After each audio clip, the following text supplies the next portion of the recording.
प्यारे बच्चों, आज की क्लास में हम लास्ट क्लास के बचे हुए टॉपिक को कवर करेंगे। आज की क्लास आप लोगों के लिए बहुत इम्पोर्टेंट होने जा रही है। आप लोग वीडियो में अंत तक बने रहे। लास्ट क्लास में हमने पढ़ा था, जब कोई स्मॉल q आवेश से आवेशित कण चुंबकीय क्षेत्र में v वेग से थीटा कोण बनाते हुए गति करता है तो चुंबकीय क्षेत्र आवेशित कण पर एक बल आरोपित करता है जिसे चुंबकीय बल कहते हैं। क्या कहते हैं? चुंबकीय बल। इस बात की पुष्टि सर्वप्रथम लॉरेंज नामक वैज्ञानिक ने की, इसलिए इसे लॉरेंज बल भी कहते हैं। क्या कहते हैं? लॉरेंज बल। और इस बल का मान था बेटा F बराबर Q B V sine theta. यहां थीटा V व B के मध्य का कोण है, इसलिए बेटा BV साइन थीटा को, किसको?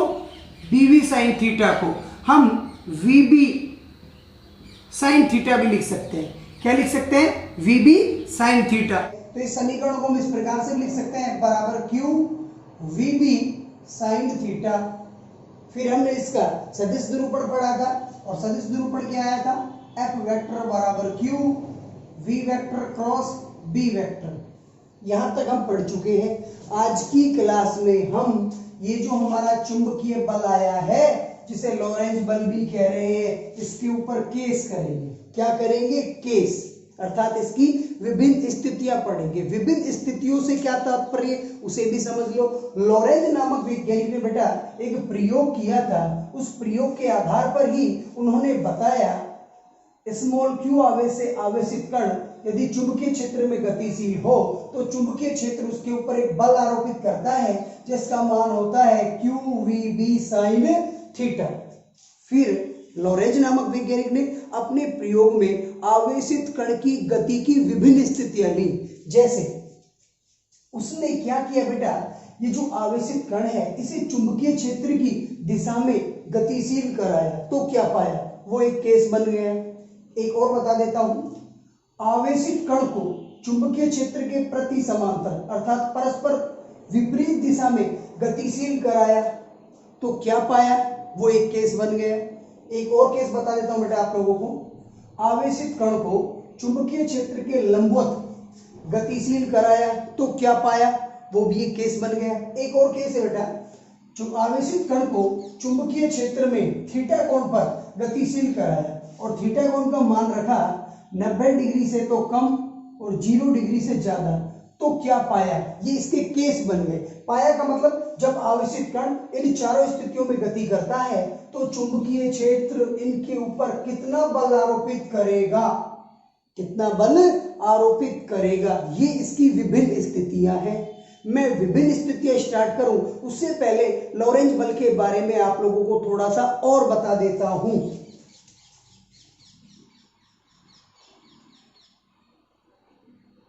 बेटा स्मॉल q आवेश से आवेशित कण विद्युत क्षेत्र और चुंबकीय क्षेत्र दोनों में एक साथ गतिशील हो तो विद्युत क्षेत्र भी इसके ऊपर बल लगाएगा, चुंबकीय क्षेत्र भी इसके ऊपर बल लगाएगा। और बेटा विद्युत क्षेत्र इसके ऊपर जो बल लगाएगा वो वैद्युत बल होता है, जिसे Fe से प्रदर्शित किया जाता है और उसका मान होगा QE। और बेटा चुंबकीय क्षेत्र जो इसके ऊपर बल लगाएगा वो चुंबकीय बल होगा, जिसे Fm से प्रदर्शित करते हैं, और इसका मान कितना होगा हम निकाल चुके हैं। तो नेट परिणामी बल क्या हुआ? F बराबर Fe को और Fm को जोड़ देंगे तो F बराबर आ जाएगा QE plus Q V vector cross B vector. ये परिणामी बल आ जाएगा, या ये कुल बल आ जाएगा, या ये नेट बल आ जाएगा। इस नेट बल को, कुल बल को या परिणामी बल को भी हम लॉरेंज बल कहते हैं। क्या कहते हैं? लॉरेंज बल। क्योंकि इस बात की पुष्टि भी लॉरेंज नामक वैज्ञानिक ने की। किसने की? लॉरेंज नामक वैज्ञानिक ने। बहुत बुकों में बेटा ये वाली स्थिति मिलती है तो आप लोग कंफ्यूज मत होना। यदि स्मॉल q आवेश से आवेशित कण एक साथ विद्युत क्षेत्र और चुंबकीय क्षेत्र में गतिशील हो तो विद्युत क्षेत्र भी उसके ऊपर बल लगाएगा, जो वैद्युत बल होगा उसका मान कितना होगा QE, और चुंबकीय क्षेत्र भी उसके ऊपर बल लगाएगा, जो चुंबकीय बल होगा Fm, उसका मान क्या होगा Q V vector cross B vector. तो कुल बल कितना होगा F बराबर Fe प्लस Fm, और ये कुल बल आ जाएगा। ये कुल बल भी लॉरेंज बल कहलाता है। इसके ऊपर बेटा वेक्टर भी लगा सकते हैं, सदिश रूप में आ जाएगा। ये कुल बल भी क्या कहलाता है, लॉरेंज बल। लेकिन हमें स्मॉल q आवेश से आवेशित कण की गति की व्याख्या करनी है केवल चुंबकीय क्षेत्र में। किसमें करनी है, चुंबकीय क्षेत्र में। और चुंबकीय क्षेत्र में जब आवेशित कण गतिशील होगा तो ये चुंबकीय क्षेत्र इसके ऊपर बल आरोपित करेगा, जिसे हम चुंबकीय बल कहते हैं, जिसका मान हम ऑलरेडी निकाल चुके हैं। इस चुंबकीय बल को भी लॉरेंज बल कहते हैं। इस चुंबकीय बल को भी क्या कहते हैं, लॉरेंज बल। आप लोग कंफ्यूज मत हो जाना, इसे भी लॉरेंज बल कहते हैं और इसे भी लॉरेंज बल कहते हैं। स्थितियां अलग अलग है, ठीक है बेटा, ये बात आप लोग याद रखना। अब हम फर्स्ट स्थिति करते हैं, जो हमने चुंबकीय बल निकाला है उसकी। और बेटा फर्स्ट स्थिति है जब स्मॉल q आवेश से आवेशित कण चुंबकीय क्षेत्र की दिशा में गतिशील हो तो चुंबकीय क्षेत्र उस आवेशित कण पर कितना बल आरोपित करेगा। बेटा हम ये बात भली भांति जानते हैं, जब भी कोई आवेशित कण चुंबकीय क्षेत्र में गतिशील होता है तो चुंबकीय क्षेत्र उसके ऊपर एक बल आरोपित करता है और उस बल का मान होता है F बराबर Q VB साइन थीटा। ये बात हम जानते हैं। यहाँ स्मॉल q आवेश से आवेशित कण चुंबकीय क्षेत्र की दिशा में गतिशील है। कहने का मतलब क्या है, चुंबकीय क्षेत्र की दिशा यहाँ है और वो जो आवेशित कण है वो भी इसी दिशा में गतिशील है। तो इनके मध्य कोण कितना बनेगा, 0 डिग्री का। तो थीटा की जगह क्या रखेंगे, 0 डिग्री। तब चुंबकीय क्षेत्र आवेशित कण पर कितना बल आरोपित करेगा, तो F बराबर Q VB साइन थीटा की जगह आ जाएगा 0 डिग्री। साइन 0 डिग्री का मान 0 होता है बेटा, तो F बराबर आ जाएगा Q VB इंटू 0। 0 को किसी भी राशि से गुणा करें तो 0 ही आता है, अर्थात आरोपित बल का मान आ जाएगा 0। कहने का मतलब ये हुआ स्मॉल q आवेश से आवेशित कण जब चुंबकीय क्षेत्र की दिशा में गतिशील होता है तो चुंबकीय क्षेत्र उसके ऊपर कोई बल आरोपित नहीं करता, तो आवेशित कण उसी दिशा में निरंतर गतिशील रहेगा। और आवेशित कण की इस प्रकार की गति को सरल रेखीय गति कहते हैं। क्या कहते हैं, सरल रेखीय गति। अब केस सेकंड करते हैं बेटा, और सेकंड केस है बेटा स्मॉल q आवेश से आवेशित कण चुंबकीय क्षेत्र के प्रति समांतर का मतलब चुंबकीय क्षेत्र की दिशा के परस्पर विपरीत दिशा में गतिशील हो तो चुंबकीय क्षेत्र उसके ऊपर कितना बल आरोपित करेगा। हम ऑलरेडी जानते हैं, जब भी कोई आवेशित कण चुंबकीय क्षेत्र में गतिशील होता है तो चुंबकीय क्षेत्र उसके ऊपर कितना बल आरोपित करता है, F बराबर Q VB साइन थीटा। और यहाँ थीटा की स्थिति क्या होगी, देखो बेटा चुंबकीय क्षेत्र की दिशा ये है और आवेशित कण की दिशा ये है, तो इनके मध्य जो कोण बनेगा वो कितने डिग्री का बनेगा, 180 डिग्री का। तो थीटा का मान कितना होगा, 180। तो F बराबर क्या आ जाएगा, Q VB साइन 180। साइन 180 का मान क्या होता है, 0। तो इसके मान को रख दो, F बराबर Q VB इंटू 0। 0 को किसी भी राशि से गुणा करें तो 0 आता है। तो यहाँ F बराबर क्या आ जाएगा, 0। अर्थात स्मॉल q आवेश से आवेशित कण जब चुंबकीय क्षेत्र के प्रति समांतर अर्थात परस्पर विपरीत दिशा में गतिशील होगा तो चुंबकीय क्षेत्र उसके ऊपर कोई बल आरोपित नहीं करेगा। तब वह आवेशित कण उसी गति से निरंतर गतिशील रहेगा और आवेशित कण की इस प्रकार की गति को क्या कहेंगे, सरल रेखीय गति। अब बेटा तीसरा केस करते हैं। बेटा तीसरा केस है, ये चुंबकीय क्षेत्र है। इस चुंबकीय क्षेत्र में आवेशित कण स्थिर है, अर्थात वो गति नहीं कर रहा, तो वेग का मान क्या होगा 0। तब ये चुंबकीय क्षेत्र इसके ऊपर कितना बल आरोपित करेगा? बेटा आप लोग जानते हो आवेशित कण जब चुंबकीय क्षेत्र में होता है तो चुंबकीय क्षेत्र उसके ऊपर कितना बल आरोपित करता है? F बराबर QVB sin थीटा।